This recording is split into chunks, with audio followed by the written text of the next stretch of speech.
So let's get started now, right? Cool.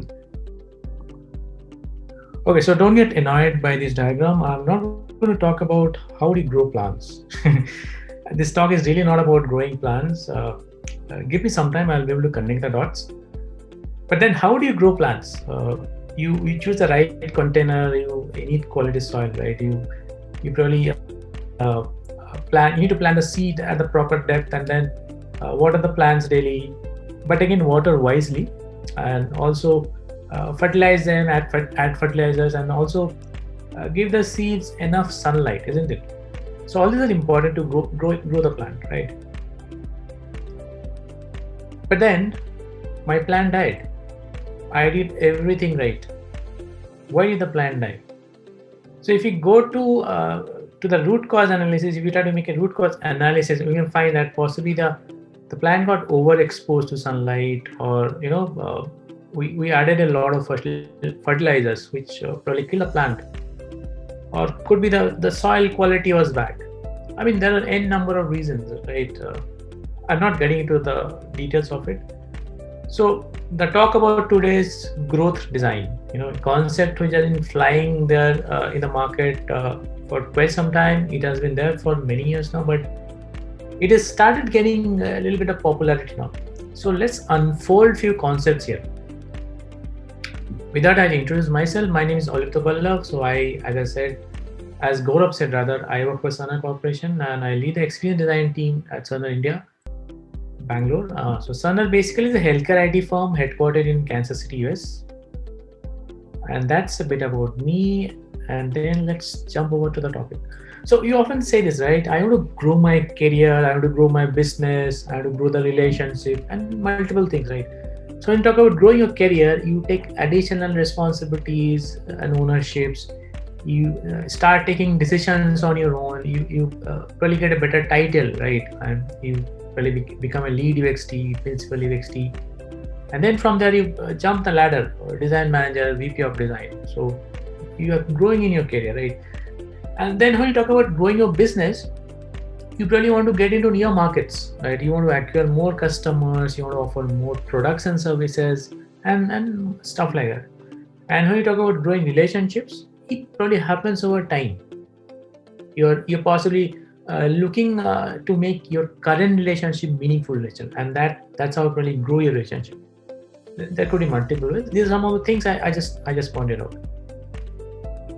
So products eventually die, isn't it? So this is a product death cycle, not a product life cycle. I'd call it a death cycle. So you introduce a product, it grows in the market slowly, and then it starts to become mature after a point of time, and then ultimately it declines.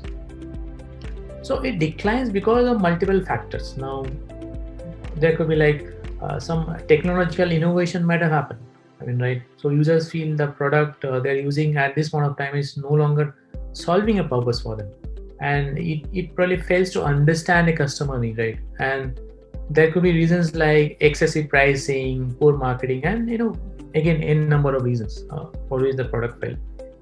Now this is a classic story about Kodak, right? So George Eastman used to say, you press the button, we'll do the rest.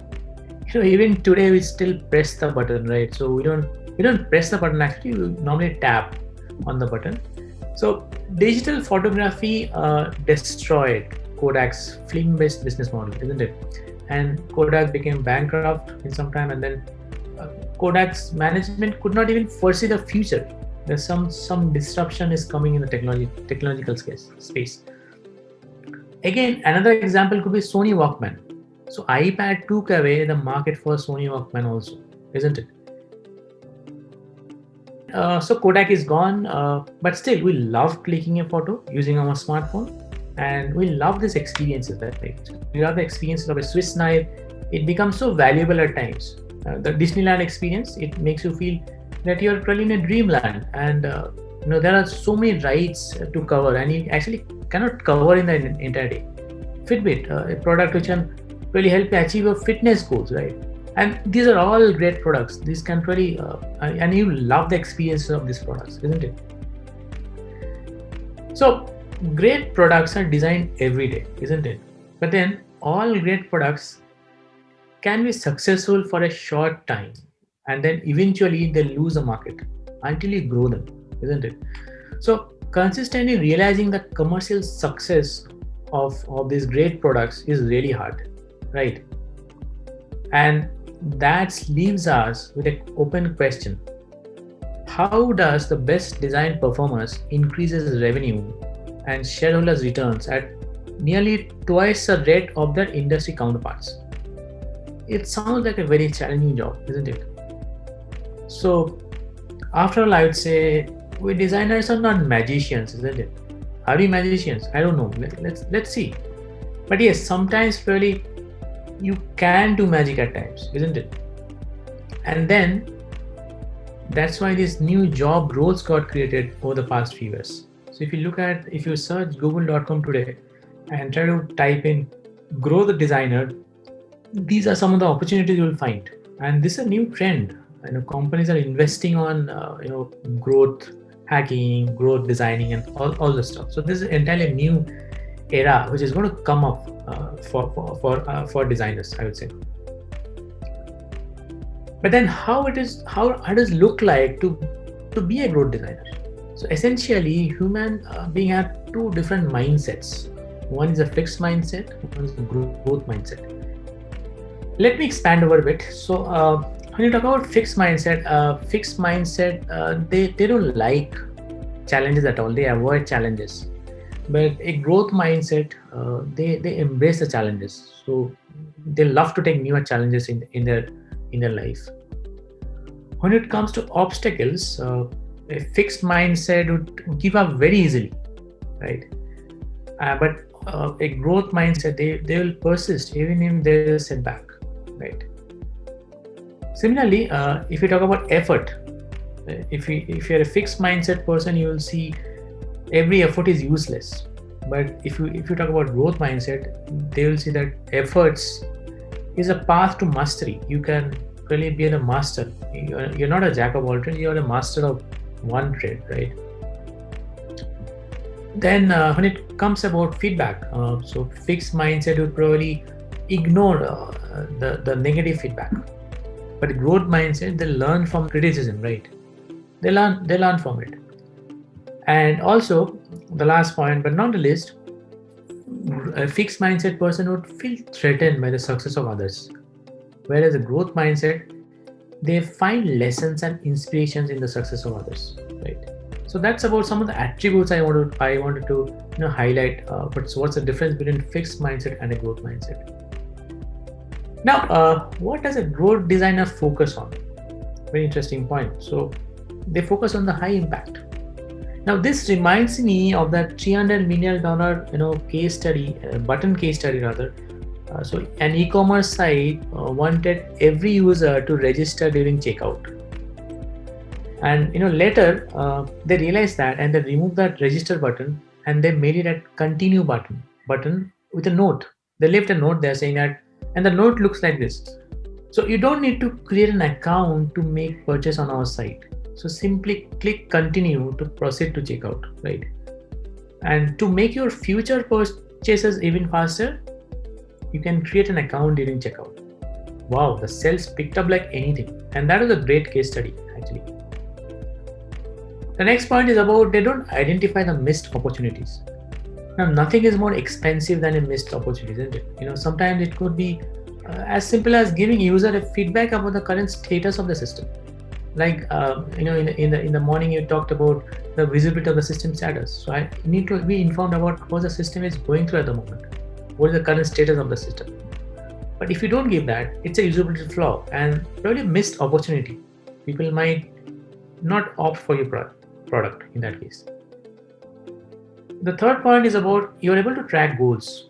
Now you can set goals like all the features, all the product features should go through an A/B testing, and you as a designer, growth designer, could be able to track all of those goals, right? And then ship to learn. Like you can really ship the minimum viable product (MVP) and then take early feedback and iterate, and then you learn from your customers, and then you launch your product in parts. So that's about what are the points growth designer should focus on. Now, certain skill sets of a growth designer, I would say they possess a similar skill set as a product designer. There's nothing beyond that, but yes, there are a few points apart from that. So a growth designer should also have business acumen, because they need to understand the need of the business hour. What is the priority? What decision is important at this moment? What is the most important decision I have to make? Or what kind of trade-off I have to make? So all those are very important. They need to understand the business value of things. Now, one more thing is about also they should understand numbers. Especially they should understand things like confidence interval in statistics, and types of sampling. Snowball sampling, probabilistic sampling, and stuff like that. And t-test, chi-square test, and stuff like that. And they should also be able to analyze metrics, which means they should be able to understand their customer needs by analyzing these metrics, which means they should be knowing about, let's say, SUS, what is system usability scale, or what is SEQ, single ease question, what is ER, expectation ratings, and all of that. So I think, this skill set, I think a growth designer should possess to be a growth designer, right?